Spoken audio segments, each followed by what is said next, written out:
Welcome to part 3 of my Mustang build. In this video, I'll be working on putting the factory two-tone color scheme of light and dark gray on the interior surfaces and upholstery of the car, as well as getting some paint on the body. I mixed up my own light gray color and started painting interior trim pieces, but I was not happy with the result. I felt that the color was too light and not warm enough. I went back and did a new mixture of Tamiya white, Tamiya gray, Badger light brown, and a drop of Tamiya yellow to look more like creamy leather. I applied this new color to all of the interior trim. While it may seem economical to mix your own paint colors, it can be fraught with difficulties. First, not all acrylic paints mix together, especially between different brands. Second, if you run out of your mixed color, as I did, you'll have to try to formulate that same color again. Now I understand why people stock hundreds of bottles of paint in every imaginable color.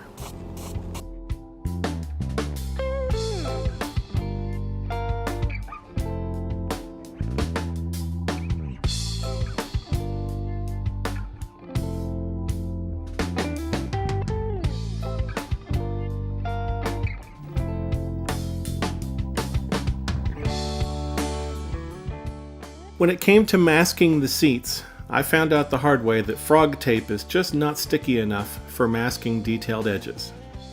It repeatedly allowed paint underneath the tape edge, and I ended up having to go back and hand paint most of these pieces that I had already masked. It was a complete fiasco and ended up eating a ton of extra time.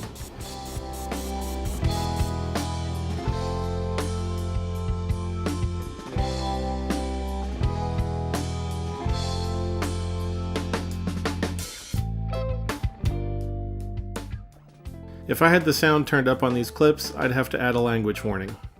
Next time I will use Tamiya tape or the generic washi tape from Japan. After an hour of touching up with toothpicks, brushes, and an X-Acto blade, all of which is too horrible to watch again, let's move on to the body.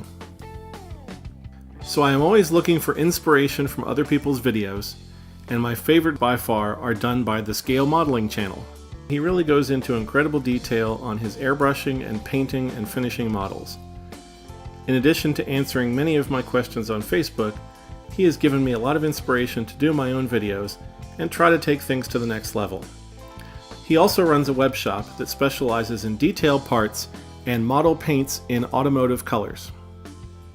One of the big things in his videos is scribing or deepening the panel lines around car doors, the hood, and trunk. After trying my hand at it, I have to say I suck at this process. Within 2 minutes of trying to scribe out the doors on one side of the car, I had slipped with the knife several times, adding unsightly gouges. I ended up puttying the worst of these blowouts, let it dry for 24 hours, and now I am back at it trying to scribe some more.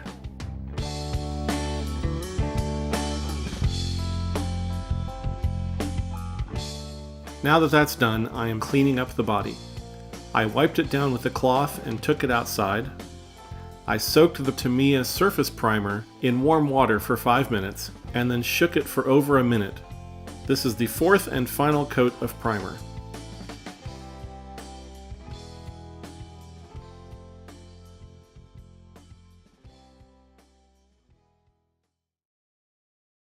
For the body color, I wanted an intense, deep red color, which in my case is Guards Red from Model Master Acryl. I have to admit, when I first airbrushed it, I was a little concerned with how much violet pigment it showed. But after building up 3 or 4 coats, it really does have that redder than red color that is popular on everything from Porsches to pickup trucks.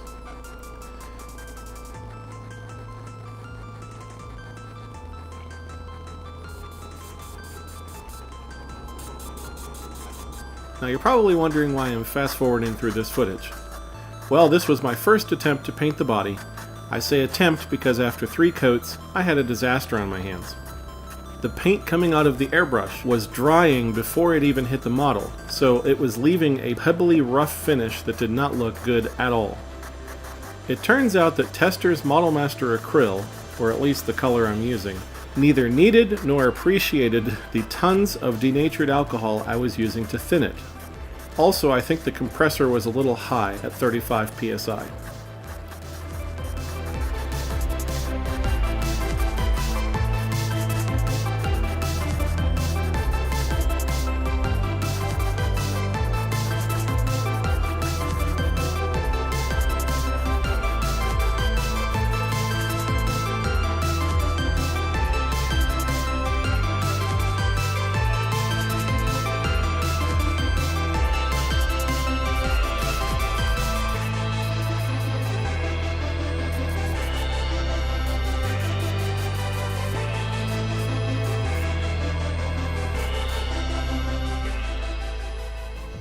After consulting with folks on the American Scale Modeler Facebook group and the Model Cars and Trucks Facebook group, I was advised to wet sand off the rough surface and then try again with less thinner and a lower PSI.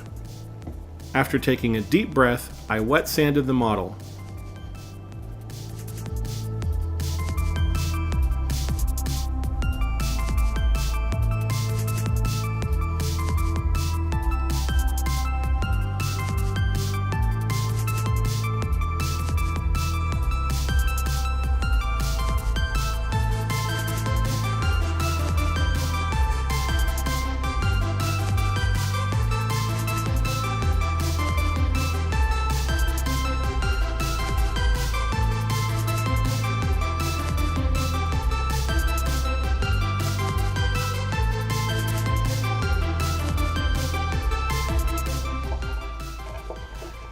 Now it's time to wash off the body and get rid of any loose paint that I have sanded off.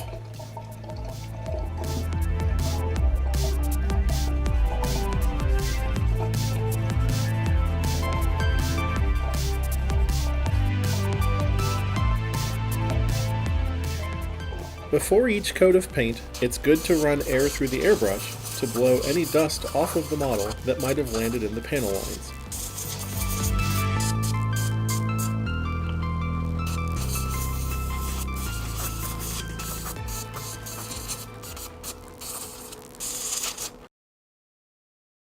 Next, I mixed up some more of the Guards Red paint, but this time I used a small amount of clear glass cleaner and a few drops of Badger paint retarder, and this time I got a lot better result.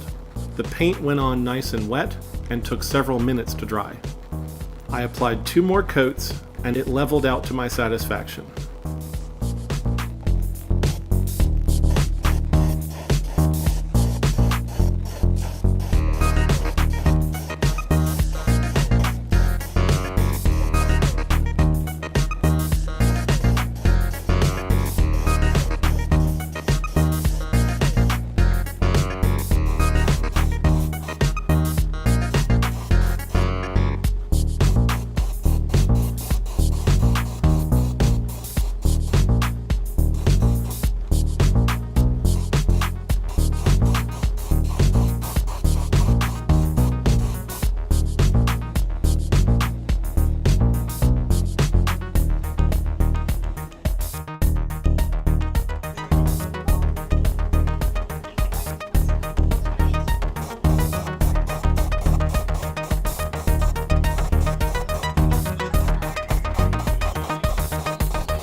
Even though it was incredibly humid, I was tired of waiting, and so I went down to the garage and applied the clear coat there. Surprisingly, I had no problems with the clear coat despite applying it in hurricane conditions.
I hope you enjoyed this video.